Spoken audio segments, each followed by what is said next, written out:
écoutez, moi je suis très, très heureux. On va faire un bilan de ce périple en terre géorgienne. On a fait 4 jours vraiment extraordinaires avec des découvertes fabuleuses. Donc on était en Kakhétie majoritairement. Bien sûr, on a commencé le voyage par un tour de Tbilissi, la capitale, qui était vraiment très intéressant. Avec bien sûr un restaurant très atypique, puisqu'ici la nourriture est abondante, et là c'était une nourriture non seulement abondante, mais très chic.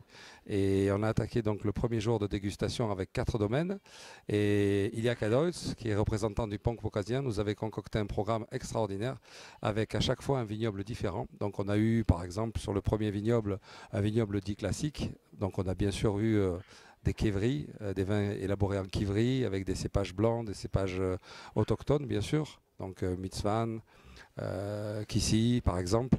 Et donc les couleurs sont ambrées, puis bien sûr des rouges avec les saperavi, voilà le cépage roi de la Géorgie.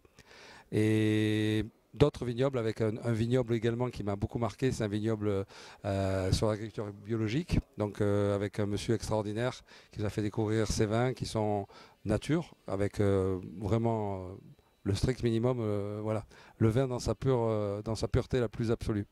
Et donc le deuxième jour, on a fait également d'autres découvertes dans une autre appellation qui est à une quarantaine de kilomètres de Tbilissi.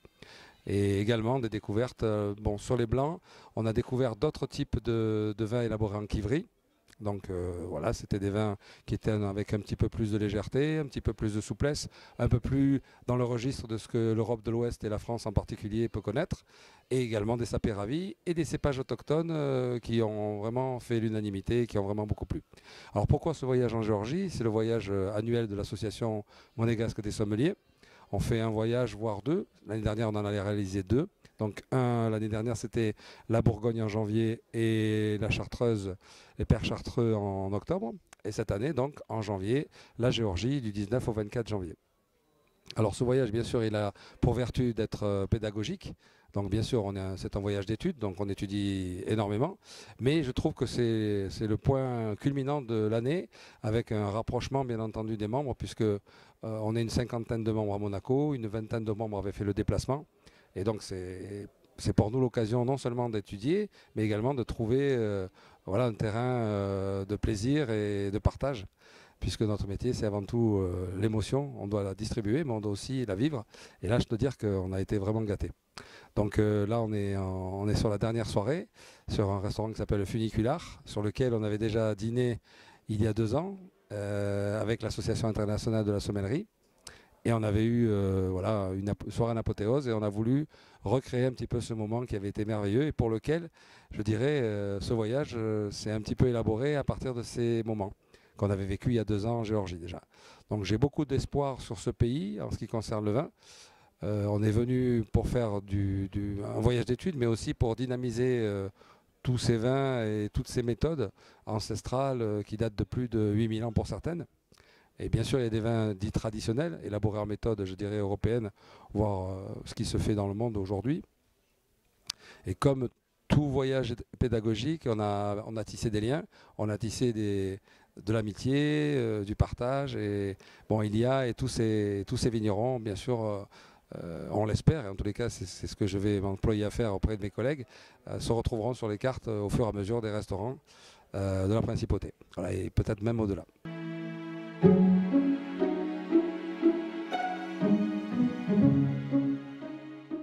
Donc oui, le cépage Saperavi, c'est un cépage qui vient évidemment de ce pays. Il y a 500 cépages à peu près qui font partie du paysage de cépages de la Géorgie. Et donc en Géorgie, le Saperavi s'exprime toujours avec un côté assez profond, avec une couleur très intense, rouge presque noir. C'est pas du tout rubis, c'est vraiment noir, enfin rouge avec des touches de noir très intenses. C'est un cépage qui délivre beaucoup de texture, également une fraîcheur assez importante. Et en général, ce sont des vins assez équilibrés et prêts très rapidement, ou en tous les cas après 1 an, ils sont déjà, voire 1 an et demi, 2 ans, ils sont déjà très bien. Ils ont le potentiel d'évolution qui est là, donc vraiment c'est intéressant. Je trouve il ne faut pas essayer de comparer le Saperavi ou les cépages autochtones de la Géorgie avec d'autres cépages. Je trouve que c'est dommage. Ils ont la chance d'avoir des cépages qui s'expriment très bien. Donc pourquoi aller chercher des ressemblances avec d'autres choses qui pourraient éventuellement se faire? Moi, je crois que le Saperavi, c'est vraiment le cépage emblématique de la Géorgie. Donc cette texture, cette fraîcheur, les différentes régions donc, laissent ce cépage s'exprimer d'une manière différente.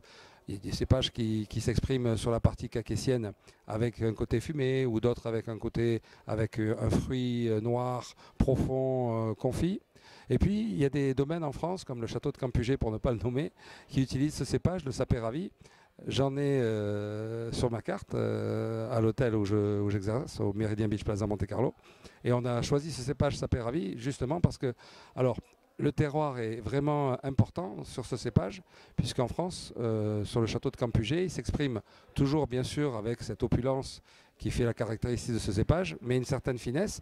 Puis il est travaillé voilà, par le château de Campugé d'une manière très, très fine. Donc ça donne un vin avec une harmonie, mais une finesse un petit peu plus, je dirais, un petit peu plus exacerbée. Et puis c'est fait, je pense, aussi au goût du consommateur français ou italien, ou enfin en tous les cas européen de l'Ouest, pardon.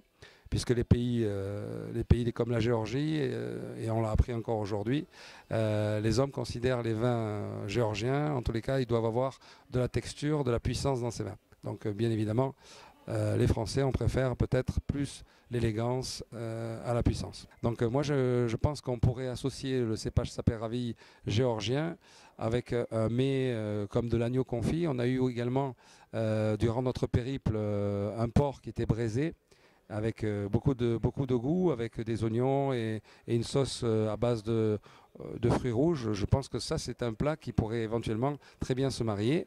Et également sur le cépage Saperavi, mais en France, cette fois-ci, je le verrai traditionnellement sur une viande rouge cuite, voilà, juste saignante, côte de bœuf par exemple. Un accord simple, mais voilà, qui correspond bien à ce cépage. Un dernier accord sur le cépage Saperavi, disons en Géorgie, qui s'exprimerait en Géorgie, on peut l'avoir également, pourquoi pas, ils font des boulettes de viande épicée qui sont vraiment très, très goûteuses. Voilà, je pense que des boulettes de viande épicée avec, pourquoi pas, de la coriandre, du cumin, des herbes, voilà, un petit peu pour parfumer un petit peu le tout. C'est un vin qui vraiment supporte ce genre de mets et qui s'exprime à merveille avec beaucoup de choses, je dois dire.